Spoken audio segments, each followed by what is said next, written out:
ಬನ್ನೂರು ಕ್ಲಸ್ಟರಿನ ಸಂಪನ್ಮೂಲ ವ್ಯಕ್ತಿಯಾಗಿದ್ದಂಥ ಬೋರೇಗೌಡ್ರೆ, ಈ ಒಂದು KGBV ಶಾಲೆಯ ನೇತಾರರು, ಮುಖ್ಯ ಶಿಕ್ಷಕರು ಆಗಿರ್ತಕ್ಕಂಥ ಸರಸ್ವತಿ ಮೇಡಮ್ ರವರೇ, ಈ ಒಂದು ಶಾಲೆಯ STMC ಅಧ್ಯಕ್ಷರಾಗುವ ಎಲ್ಲ ಸದಸ್ಯರುಗಳೇ, ಈ ಒಂದು ಶಾಲೆಯ ಎಲ್ಲ ಶಿಕ್ಷಕ ಶಿಕ್ಷಕಿಯರೇ, ಪ್ರೀತಿಯ ಮಕ್ಕಳೇ, ಬನ್ನೂರು ವ್ಯಾಪ್ತಿನಲ್ಲಿ ಕಸ್ತೂರಿಬಾ ವಸತಿ ಶಾಲೆ ಇರುವಂತಹದ್ದು ಒಂದು ಹೆಮ್ಮೆಯ ವಿಚಾರ. ಯಾಕೆಂತ ಹೇಳಿದ್ರೆ ತುಂಬಾನೇ ಶಾಲೆ ಕಳಿಸ್ಲಿಕ್ಕೆ ಆಗೋದೇ ಇಲ್ಲ ಅನ್ನುವಂಥ ಪೇರೆಂಟ್ಸ್ಗೆ, ಆ ಒಂದು ಹೆಣ್ಣು ಮಕ್ಕಳಿಗೆ ಇದೊಂದು ವರದಾನ. ಯಾಕೆಂದ್ರೆ ಹೆಣ್ಣು ಮಕ್ಕಳು ಶಾಲೆಗೆ ಓದಕ್ಕೆ ಹೋಗುವಂಥದ್ದು ಈಗಿನ ಸಮಾಜದಲ್ಲಿ ತುಂಬಾ ಕಷ್ಟ ಆಗ್ತಾ ಇದೆ.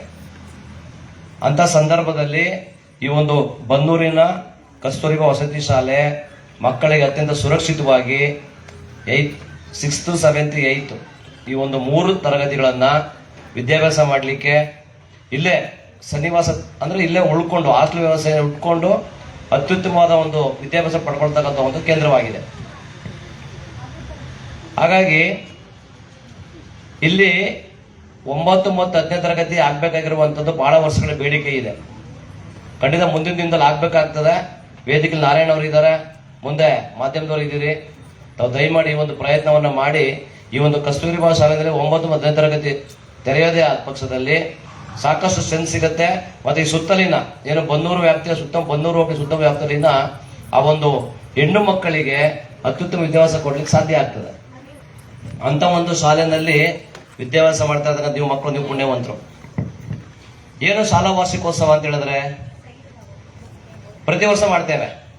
ಪ್ರತಿಯೊಂದು ಶಾಲೆಯಲ್ಲಿ ಪ್ರತಿ ವರ್ಷ ಶಾಲಾ ವಾರ್ಷಿಕೋತ್ಸವ ಮಾಡ್ತೇವೆ.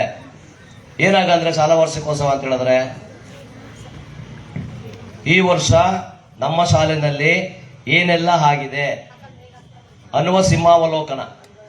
ಕಳೆದ ವರ್ಷದ ವಾರ್ಷಿಕೋತ್ಸವದಲ್ಲಿ ಮುಂದಿನ ವರ್ಷ ನಾವು ಏನೆಲ್ಲ ಮಾಡಬೇಕು ಅಂತೇಳಿ ಉದ್ದೇಶವನ್ನು ಇಟ್ಕೊಂಡಿದ್ವಿ, ಆ ಎಲ್ಲ ಉದ್ದೇಶಗಳು ಈಡೇರಿದೆಯಾ ಅಂತ ಒಂದು ಸಾರಿ ತಿರುಗಿ ನೋಡಿದಾಗ ಜೂನಿಂದ ಇಲ್ಲಿವರೆಗೆ ನಿಮ್ಮ ಶಾಲೆ ನಡೆದಂತ ಅಷ್ಟು ಕಾರ್ಯಕ್ರಮಗಳು, ಶೈಕ್ಷಣಿಕ ಕಾರ್ಯಕ್ರಮಗಳು, ಪಠ್ಯೇತರ ಕಾರ್ಯಕ್ರಮಗಳು, ಮತ್ತೆ ನೀವು ಕಲಿತಕ್ಕಂಥ ಕೌಶಲ್ಯಾಭಿವೃದ್ಧಿ ತರಬೇತಿಗಳು, ಹೋಗ್ತಕ್ಕಂಥ ಏನೋ ಕ್ರೀಡಾ ಚಟುವಟಿಕೆಗಳು, ಸಾಂಸ್ಕೃತಿಕ ಕಾರ್ಯಕ್ರಮಗಳು, ಮತ್ತೆ ವಿವಿಧ ಸ್ಪರ್ಧೆಗಳಲ್ಲಿ ಭಾಗವಹಿಸಿರ್ತೀರಿ, ಮತ್ತೆ ಅಂತರ ಶಾಲಾ ಸ್ಪರ್ಧೆಗಳಲ್ಲಿ ಭಾಗವಹಿಸಿರ್ತೀರಿ. ಈ ಎಲ್ಲವನ್ನ ಅವಲೋಕನ ಮಾಡ್ತಕ್ಕಂಥ, ಅವೆಲ್ಲವನ್ನ ಸಿಂಹಾವಲೋಕನ ಮಾಡ್ತಕ್ಕಂಥ ಒಂದು ಸುಸಂದರ್ಭ. ಅದನ್ನ ನಾವು ಶಾಲಾ ವರದಿ ಅಂತ ಹೇಳ್ತೇವೆ. ಈ ವರ್ಷ ನಮ್ಮ ಶಾಲೆಯಲ್ಲಿ ಏನೆಲ್ಲ ಆಯ್ತು, ಮಕ್ಕಳು ಏನೆಲ್ಲ ಪ್ರಗತಿಯನ್ನು ಸಾಧಿಸಿದ್ದಾರೆ, ಯಾವ ಯಾವ ಸ್ಪರ್ಧೆಗಳಲ್ಲಿ ಹೋಗಿ ತಾಲೂಕು ಮಟ್ಟ, ಜಿಲ್ಲಾ ಮಟ್ಟ, ರಾಜ್ಯ ಮಟ್ಟಕ್ಕೆ ಹೋಗಿದ್ದಾರೆ, ಯಾವ್ಯಾವ ಸ್ಪರ್ಧೆಗಳಲ್ಲಿ ಅವರು ಬಹುಮಾನ ಪಡ್ಕೊಂಡಿದ್ದಾರೆ, ಮತ್ತೆ ಸರ್ಕಾರ ಕೊಡ್ಮಾಡ್ತಕ್ಕಂಥ ಅಷ್ಟು ಕಾರ್ಯಕ್ರಮಗಳು ಅನುಷ್ಠಾನ ಮಾಡೋ ವಿಚಾರದಲ್ಲಿ ನಮ್ಮ ಶಾಲೆಯ ಪಾತ್ರ ಏನು, ಎಲ್ಲ ತರದ ಕಾರ್ಯಕ್ರಮಗಳಿದೆ. ಸಚೇತನ ಇದೆ, ಸಂಭ್ರಮ ಶನಿವಾರ ಇದೆ ಅಲ್ವಾ, ಮಾಡ್ತಾ ಇದ್ದೀರಲ್ವಾ ನೀವೆಲ್ಲ ಕೂಡ ಭಾಗವಹಿಸ್ತಾ ಇದ್ದೀರ ಡೈಲಿ. ಸಚೇತನ ಯಾವಾಗ ನಡೆಯುತ್ತೆ? ಸಚೇತನ ನಡೆಯುವಂತ ಸಮಯ ಯಾವುದು?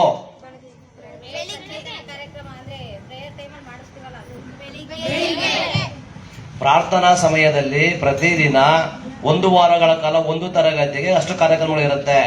ಆ ವಾರದ ನಂತರ ಇನ್ನೊಂದು ತರಗತಿಗೆ ಅಷ್ಟು ಕಾರ್ಯಕ್ರಮಗಳು ಇರುತ್ತೆ. ಇದು ಸಚೇತನ ಕಾರ್ಯಕ್ರಮ.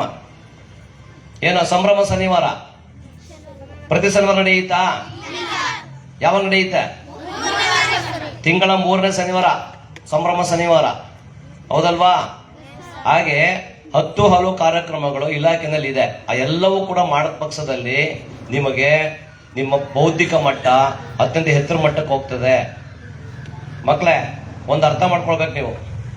ಇವತ್ತು ಸಮಾಜದಲ್ಲಿ ಹೆಣ್ಣು ಮಕ್ಕಳ ವಿದ್ಯಾಭ್ಯಾಸಕ್ಕೆ ಅತ್ಯಂತ ಹೆಚ್ಚಿನ ಮಹತ್ವ ಇದೆ. ಜೊತೆಗೆ ಸಮಾಜದಲ್ಲಿ ನೀವು ಒಂದು ಉನ್ನತ ಸ್ಥಾನಕ್ಕೆ ಹೋಗ್ಲಿಕ್ಕೆ ವಿಪುಲ ಅವಕಾಶಗಳಿವೆ. ನಿಮ್ಗೆ ಸಾಕಷ್ಟು ಅವಕಾಶಗಳು. ಲೇಡೀಸ್ ಫಸ್ಟ್ ಅಂತ ಹೇಳ್ತಾರೆ. ಎಲ್ಲ ವಿಚಾರದಲ್ಲಿ ಕೂಡ ನಿಮಗೆ ವಿದ್ಯಾಭ್ಯಾಸ ಕೊಡೋ ವಿಚಾರ ಸರ್ಕಾರ ಬಹಳ ಆಸಕ್ತಿಯನ್ನು ವಹಿಸಿಕೊಂಡಿದೆ. ಮತ್ತೆ ಹೆಚ್ಚಿನ ಸೌಲಭ್ಯ ಕೊಡ್ತಾ ಇದೆ. ಉದ್ಯೋಗದಲ್ಲಿ ನಿಮಗೆ ಮೀಸಲಾತಿ ಕೊಟ್ಟಿದೆ. ಎಲ್ಲ ಕಡೆ ನಿಮಗೆ ಏನೋ ಒಂದು ಸ್ಥಾನಮಾನಗಳು ಸಿಗ್ಬೇಕು, ಗೌರವ ಸಿಗ್ಬೇಕು, ನಿಮ್ಮ ಭವಿಷ್ಯವನ್ನು ಉತ್ತಮ ಮಾಡಿಕೊಡ್ಲಿಕ್ಕೆ ಏನೆಲ್ಲ ಬೇಕೋ ಅದೆಲ್ಲವೂ ಕೂಡ ಸರ್ಕಾರ ಕೊಡ್ತಾ ಇದೆ. ಸರ್ಕಾರ ಈಗಾಗಲೇ ಮಾಡಿದೆ. ಸುಮ್ಮನೆ ಬಾಯಿ ಮಾತಲ್ಲ, ಕಾನೂನು ಪ್ರಕಾರ ಮಾಡಿದೆ. ಅದನ್ನ ನೀವು ಬಳಸ್ಕೊಳ್ಬೇಕು ಅಷ್ಟೇ. ನೀವು ಅದನ್ನು ಬಳಸ್ಕೊಂಡು ಅದನ್ನ ಪಟ್ಟಾಗಿ ಹಿಡ್ಕೊಂಡು ಅದ್ರ ಪ್ರಕಾರ ಮುಂದುವರೆದ್ರೆ ನೀವು ಮುಂದೆ ಸಮಾಜದಲ್ಲಿ ಒಂದು ಒಳ್ಳೆ ಸ್ಥಾನಮಾನಗಳನ್ನ ಗಳಿಸ್ತೀರಿ. ನಮ್ಮಾಗಿ ಇಲ್ಲಿ ನಿಂತ್ಕೊಂಡು ನೀವು ಮಾತಾಡುವಂತ ಸ್ಟೇಜ್ಗೆ ಬರ್ತೀರಿ. ಅದಕ್ಕೆ ಸಾಧನೆ ಮಾಡಬೇಕಾಗ್ತದೆ, ಛಲ ಬೇಕಾಗ್ತದೆ. ನೀವು 24 ಗಂಟೆ ಏನು ಯೋಚನೆ ಮಾಡ್ತೀರೋ ಅದು ನೀವು ಆಗ್ತೀರಿ.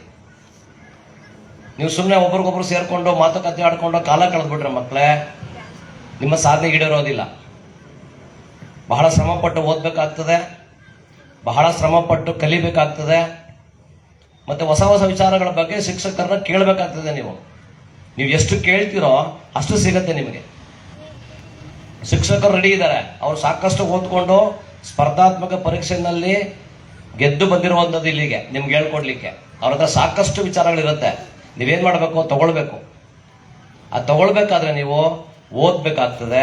ಅಲ್ಲಿ ಅರ್ಥ ಆಗ್ತಿರೋ ವಿಚಾರಗಳನ್ನ ಪ್ರತಿದಿನ ಶಿಕ್ಷಕರನ್ನ ಕೇಳಬೇಕಾಗ್ತದೆ, ಹೊಸ ವಿಷಯ ತಿಳ್ಕೊಳ್ಬೇಕಾಗ್ತದೆ. ಹಾಗಾದಾಗ ಮಾತ್ರ ನೀವು ಒಂದು ಉನ್ನತ ಸ್ಥಾನಮಾನವನ್ನು ಪಡ್ಕೊಳ್ಳಿಕ್ಕೆ ಸಾಧ್ಯ ಆಗ್ತದೆ. ಮಕ್ಕಳೇ, ಇವತ್ತು ಓದುವಂತ ಮಕ್ಕಳಿಗೆ, ನಿಜವಾಗ್ಲೂ ಓದುವಂತ ಮಕ್ಕಳಿಗೆ ಯಾವುದೇ ಸಮಸ್ಯೆ ಇಲ್ಲ. ಹಿಂದೆ ಏನಾಗ್ತಾ ಇದ್ದೋ, ನಾವು ಬಡವರು ಓದಕ್ಕಾಗಲ್ಲ, ನಮ್ಮ ತಂದೆ ತಾಯಿಗಳ ಕಷ್ಟ ಇದೆ ಓದ್ಸಕ್ಕಾಗಲ್ಲ, ನಮಗೆ ಫೀಸ್ ಕಟ್ಟಕ್ಕಾಗಲ್ಲ, ಮತ್ತೊಂದಾಗಲ್ಲ, ಅದು ಹೊರಗಡೆ ಹೋಗಿ ಓದ್ಲಿಕ್ಕೆ ತುಂಬಾ ಹಣ ಖರ್ಚಾಗತ್ತೆ. ಇವ್ಯಾವುದು ನಿಮ್ಗೆ ಅಡಿ ಆಗಲ್ಲ ಈಗ. ಯಾಕೆಂದ್ರೆ ಸಾಕಷ್ಟು ಸಂಘ ಸಂಸ್ಥೆಗಳು, ಸಾಕಷ್ಟು ದಾನಿಗಳು ಮತ್ತೆ ಸರ್ಕಾರ ಎಲ್ಲವೂ ಕೂಡ ನಿಮಗೆ ಉನ್ನತವಾದಂತಹ ವಿದ್ಯಾಭ್ಯಾಸ ಕೊಡ್ಲಿಕ್ಕೆ ರೆಡಿ ಇವೆ. ನೀವು SLC ನಲ್ಲಿ 95 ಮಾರ್ಕ್ಸ್ ತೆಗೆದುಕೊಂಡ್ರೆ ಫಸ್ಟ್ PUC ಸೆಕೆಂಡ್ PUC ಮೈಸೂರಿನಲ್ಲಿ ಚಿನ್ಮಯ ಕಾಲೇಜ್ನಲ್ಲಿ ₹1 ಇಲ್ಲದೆ ಇರೋ ಹಾಗೆ ರೆಸಿಡೆನ್ಷಿಯಲ್ ಸ್ಕೂಲ್ನಲ್ಲಿ ನಿಮಗೆ 2 ವರ್ಷ ಓದಿಸ್ತಾರೆ. ಆ ವಿದ್ಯಾಭ್ಯಾಸ ಪಡ್ಕೊಳ್ಳಿಕ್ಕೆ ನೀವು ಎಲ್ಲಿಗೆ ಹೋಗ್ತಾರೆ? ಎಲ್ಲರೂ ಕೂಡ ಮಂಗಳೂರಿಗೆ ಹೋಗ್ತಾರೆ, ಬೆಂಗಳೂರಿಗೆ ಹೋಗ್ತಾರೆ. ಒಟ್ಟು ₹6 ಲಕ್ಷ ಖರ್ಚಾಗುತ್ತೆ 2 ವರ್ಷಕ್ಕೆ, ಫಸ್ಟ್ PUC ಸೆಕೆಂಡ್ PUCಗೆ. ಅಂತ ಒಂದು ವಿದ್ಯಾಭ್ಯಾಸವನ್ನ ನಿಮಗೆ ಮೈಸೂರಿನಲ್ಲಿ ಪುಕ್ಕಟೆ ಕೊಡ್ಲಾಗತ್ತೆ. ಯಾವಾಗ? SLC ನಲ್ಲಿ ನೀವು 95 ಮಾರ್ಕ್ಸ್ಗಿಂತ ಹೆಚ್ಚು ಅಂಕವನ್ನು ಪಡ್ಕೊಂಡಾಗ. ನೀವು ಯಾರಾದ್ರೂ ಇದು ಪಡ್ಕೊಂಡ್ರೆ ಮೇಡಮ್ ನಾನು ಗಮನಕ್ಕೆ ತಗೊಬನ್ನಿ, ಅಂತ ಮಗುನ ನಾನು ಅಡ್ಮಿಷನ್ ಮಾಡಿಸ್ತೇನೆ ಮೈಸೂರಿಗೆ. ನೀವೇನಾದ್ರೂ ಅಲ್ಲಿ ಸೆಕೆಂಡ್ PUC ನಲ್ಲಿ ಅಬೌವ್ 80% ಪಾಸ್ ಆದ್ರೆ ಇಂಜಿನಿಯರಿಂಗ್ಗೆ ಆ ಸಂಸ್ಥೆಯವರು ನಿಮ್ಮನ್ನ ಖುದ್ದಾಗಿ ಸೇರಿಸ್ತಾರೆ, ₹1 ದುಡ್ಡು ಇಲ್ದಿರೋ ಹಾಗೆ. ಈ ತರ ಸಂಸ್ಥೆಗಳು ಸಾಕಷ್ಟಿದೆ. ನೀವು ಓದಬೇಕು, ಬಹಳ ಚಾಕಚಕ್ಯತೆಯಿಂದ ಅಂಕ ಪಡೆದ್ರ ಜೊತೆಗೆ ಕೂಡ ದೇಶದ ವಿದ್ಯಮಾನಗಳು, ಪ್ರಪಂಚದ ಬಂದು ತಿಳ್ಕೊಳ್ಬೇಕಾಗ್ತದೆ.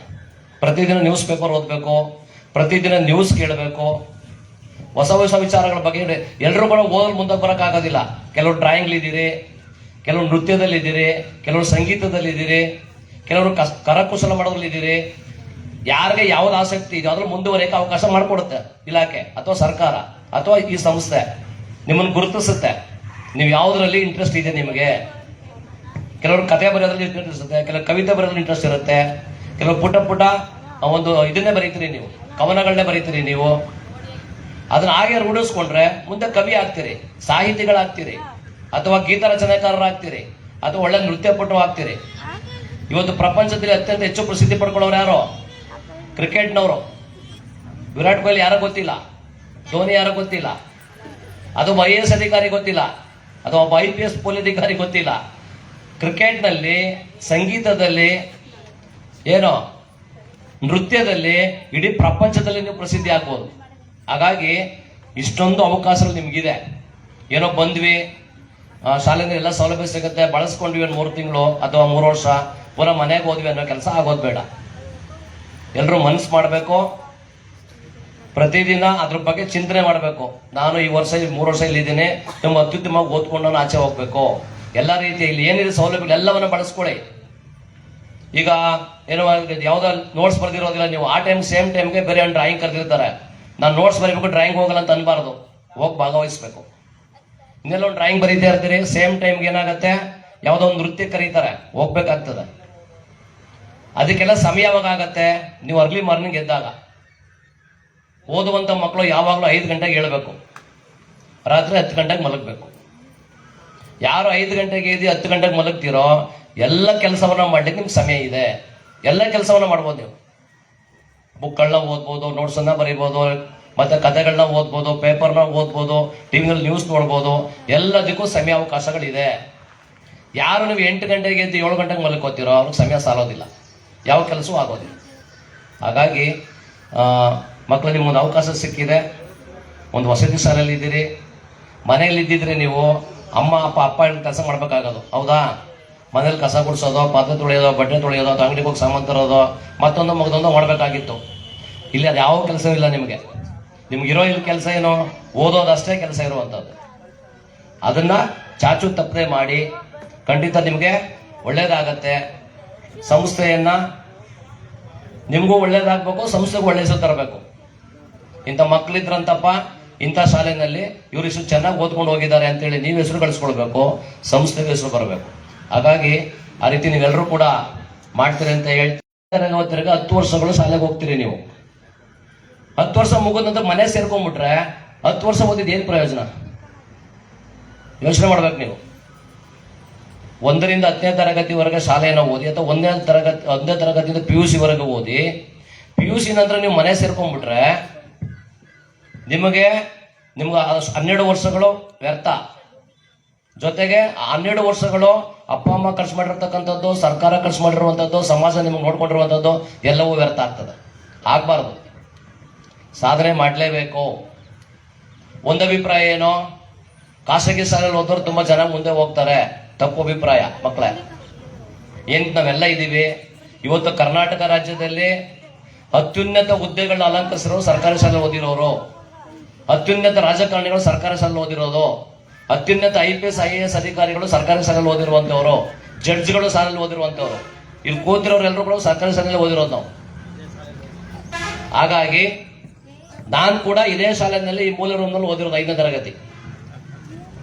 ಹಾಗಾಗಿ ಮಕ್ಕಳೇ, ಖಂಡಿತವಾಗಿ ನೀವು ಈ ಒಂದು ಸರ್ಕಾರಿ ಶಾಲೆ ಬಗ್ಗೆ ತಾತ್ಸಾರ ಬೇಡ. ಇಲ್ಲಿ ನಿಜವಾದ ಶಿಕ್ಷಣ, ಜೀವನದ ಅನುಭವದ ಶಿಕ್ಷಣ ಸಿಗುತ್ತೆ ನಿಮಗೆ. ಸರ್ಕಾರಿ ಶಾಲೆ ಶಿಕ್ಷಕರಾಗೋದು ಸುಲಭ ಅಲ್ಲ ಮಕ್ಕಳೇ, ಕೇಳಿಸ್ಕೊಳ್ಳಿ. ಸರ್ಕಾರಿ ಶಾಲೆ ಶಿಕ್ಷಕರಾಗೋದು ಸುಲಭ ಅಲ್ಲ. ಲಕ್ಷಾಂತರ ಅಭ್ಯರ್ಥಿಗಳ ಸ್ಪರ್ಧಾತ್ಮಕ ಪರೀಕ್ಷೆನಲ್ಲಿ ಎಕ್ಸಾಮ್ ಬರೆದು ನಾವು 3 ಎಕ್ಸಾಮ್ ಅನ್ನ ಬರೆದು, TET ಅನ್ನ ಬರೆದು, CET ಅನ್ನ ಬರೆದು ಸೆಲೆಕ್ಟ್ ಆಗಿ ಇಲ್ಲಿ ಬರುವಂತದ್ದು. ಹಾಗಾಗಿ ಇಲ್ಲಿ ಅತ್ಯುತ್ತಮ ಶಿಕ್ಷಣ ಸಿಗತ್ತೆ. ನಿಮ್ಮ ಅಕ್ಕಪಕ್ಕದವ್ರು ತಿಳಿಸಿ, ತಂದೆಯವ್ರಿಗೆ ತಿಳಿಸಿ, ಈ ಶಾಲೆಗೆ ಮಕ್ಕಳನ್ನ ಇನ್ನೂ ಹೆಚ್ಚು ಸೇರಿಸಲಿ. 100 ಮಕ್ಕಳು ಸೇರೋವರೆಗೂ ಅವಕಾಶ ಇದೆ. ಇಲ್ಲಿ ಸೇರ್ಕೊಳ್ಳಿ, ಸರ್ಕಾರದ ಅಷ್ಟು ಸೌಲಭ್ಯವನ್ನು ಪಡ್ಕೊಳ್ಳಿ, ಭವಿಷ್ಯ ಒಳ್ಳೇದಾಗತ್ತೆ ನಿಮಗೆ. ಆದ್ರೆ ನೀವು ದೊಡ್ಡವರಾದ್ಮೇಲೆ ನೀವು ತಿರುಗಿ ನೋಡಿದಾಗ, ನಿಮ್ಮ ಜೀವನವನ್ನು ಹಿಂದೆ ತಿರುಗಿ ನೋಡಿದಾಗ ಅದು ಸಾರ್ಥಕತೆಯನ್ನು ಹೊಂದಿರಬೇಕಾಗ್ತದೆ. ಎಲ್ಲರ ಪ್ರಯತ್ನ ಇದೆ. ಶಿಕ್ಷಕರ ಪ್ರಯತ್ನ, ತಂದೆ ತಾಯಿಗಳ ಪ್ರಯತ್ನ, ಸಮಾಜದ ಪ್ರಯತ್ನ, ನಿಮ್ಮ ಪ್ರಯತ್ನ ಎಲ್ಲವೂ ಕೂಡ ಒಂದು ಏನು ಸಾರ್ಥಕತೆ ತಿಳ್ಕೊಳ್ಬೇಕಾದ್ರೆ ನೀವು ಒಂದು ಉನ್ನತ ಸ್ಥಾನವನ್ನ ಅಲಂಕರಿಸಿದಾಗ ಮಾತ್ರ ಸಾಧ್ಯ. ಬರೀ ಸರ್ಕಾರಿ ಕೆಲಸ ಅಂತಲ್ಲ, ಯಾವುದೇ ಕ್ಷೇತ್ರದಲ್ಲಾಗಲಿ ಉನ್ನತ ಸ್ಥಾನ ಅಲಂಕರಿಸ್ಬೇಕು ನೀವು. ಹೇಳಿದ್ರೆ ಮೊದಲೇ ಅದು ಸಂಗೀತ ಆಗಿರ್ಬೋದು, ಸಾಹಿತ್ಯ ಆಗಿರ್ಬೋದು, ನೃತ್ಯ ಆಗಿರ್ಬೋದು, ಕ್ರೀಡೆ ಆಗಿರ್ಬೋದು, ಅಥವಾ ಸರ್ಕಾರಿ ನೌಕರಿ ಆಗಿರ್ಬೋದು, ಯಾವುದೆಲ್ಲಾದ್ರೂ ಸರಿನೇ. ಒಂದು ಉನ್ನತ ಸ್ಥಾನಕ್ಕೆ ಹೋದಾಗ, ಉದಾಹರಣೆಗೆ ನಮ್ಮ ತಾಲೂಕಿನ ಒಂದು ಹುಡುಗಿ ಅಂತಾರಾಷ್ಟ್ರೀಯ ಮಟ್ಟದಲ್ಲಿ ಖೋಖೋ ಆಡಿದ್ಲು, ಗೊತ್ತಾ? World cup, kho kho world cup ನಲ್ಲಿ ನಮ್ಮ ಚೈತ್ರ, ಕುರುಬೂರಿನ ಚೈತ್ರ ಅಂತಾರಾಷ್ಟ್ರೀಯ ಮಟ್ಟ ದೇಶಕ್ಕೆ ನಡೀತಕ್ಕಂಥ ಪಂದ್ಯದಲ್ಲಿ ಭಾಗವಹಿಸಿ ಗೆದ್ದು ಬಂದಿದ್ದಾಳೆ ಅವಳು. ಹಾಗಾಗಿ ಅಂತ ಅವಕಾಶಗಳೆಲ್ಲ ನಿಮಗಿದೆ. ಬರೀ ಚೈತ್ರನಿಗೆ ಮಾತ್ರ ಅಲ್ಲ, ನಿಮಗೂ ಕೂಡ ಇದೆ. ಆದ್ರೆ ನಿಮ್ಮ ಪ್ರಯತ್ನ, ನಿಮ್ಮ ಆಸಕ್ತಿ ಮೇಲೆ ಅದೆಲ್ಲ ನಿರ್ಧಾರ ಆಗ್ತದೆ. ಹಾಗಾಗಿ ನಿಮ್ಗೆಲ್ಲ ಶುಭ ಆಗ್ಲಿ ಮಕ್ಕಳೇ. ನಿಮ್ಮ ವಿದ್ಯಾಭ್ಯಾಸ ನೀವು ಎಲ್ಲವನ್ನ ಮುಗಿಸಿ ನೋಡಿದಾಗ ನೀವು ಒಂದು ಹಂತಕ್ಕೆ ಹೋಗಿ ಕೂತಿದ್ರೆ ಮಾತ್ರ, ಅಥವಾ ಒಂದು ಹಂತವನ್ನು ಸಾಧನೆ ಮಾಡಿದ್ರೆ ಮಾತ್ರ ಅದು ಸಾರ್ಥಕತೆಯನ್ನು ಪಡ್ಕೊಳ್ಳುವಂಥದ್ದು ಅಂತೇಳಿ ಸದಾ ನೆನಪಿನಲ್ಲಿ ಇಟ್ಕೊಳ್ಳಿ. ಅದನ್ನ ಸಾಧನೆ ಮಾಡ್ತಕ್ಕಂಥ ಪ್ರಯತ್ನವನ್ನ ಮಾಡಿ ಅಂತ ಹೇಳ್ತಾ, ಇವತ್ತು ಈ ಒಂದು ಕಸ್ತೂರಿಬಾ ಶಾಲಾ ವಾರ್ಷಿಕೋತ್ಸವ ಸಮಾರಂಭಕ್ಕೆ ನಮ್ಮನ್ನ ಇಲ್ಲಿ ಕರೆಸಿ ನಿಮ್ಮಗಳ ಜೊತೆ ಮಾತಾಡ್ಲಿಕ್ಕೆ ಅವಕಾಶ ಮಾಡಿಕೊಟ್ಟಿದ್ದಕ್ಕೆ ಎಲ್ರಿಗೂ ಒಂದ್ಸಲ ನನ್ನ ಮಾತನ್ನು ಮುಗಿಸ್ತೇನೆ. ಜೈ ಕರ್ನಾಟಕ ಮಾತು.